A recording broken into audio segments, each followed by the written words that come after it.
Pandemia, endemia, epidemia e surto. Afinal, qual a diferença? Fizemos este vídeo para entender as características de cada um desses termos usados para classificar a propagação de doenças.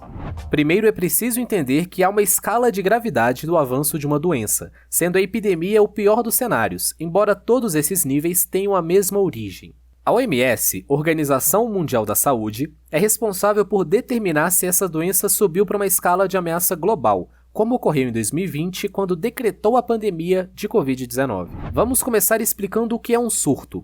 Ele ocorre quando há um crescimento repentino e inesperado de uma determinada doença em uma região, comunidade ou estação do ano. O número de casos pode variar de acordo com o que provocou a doença. Além disso, também é avaliado o tamanho e o tipo de exposição anterior, caso a doença seja conhecida. Em geral, os surtos são causados por infecções transmitidas de pessoa para pessoa, por animais ou ambientes, ou até produtos químicos e materiais radioativos. Em determinadas cidades do Brasil, a dengue é classificada como um surto, já que são detectados casos em apenas um bairro ou outro. O aumento de casos de uma determinada doença dentro de uma casa de repouso, por exemplo, também pode ser visto como um surto. Quando um surto de uma doença se espalha por várias regiões, a classificação sobe para epidemia.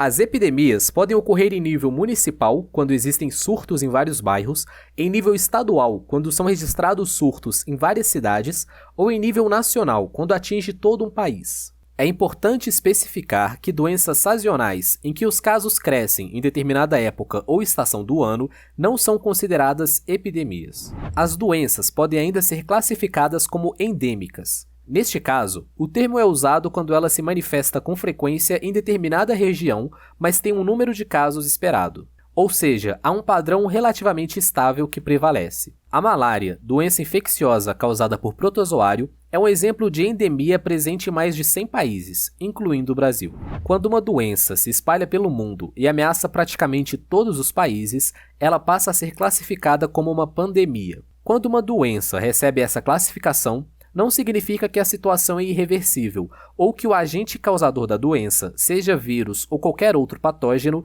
tenha aumentado seu poder de ameaça. O que muda são as medidas adotadas pelas autoridades no combate à doença. No caso de uma pandemia, o protocolo de ação também deve ser respeitado não só pelos países afetados, mas também pelos que ainda não registraram casos do vírus. Para mais vídeos como este, acesse o nosso canal em.com.br/para entender.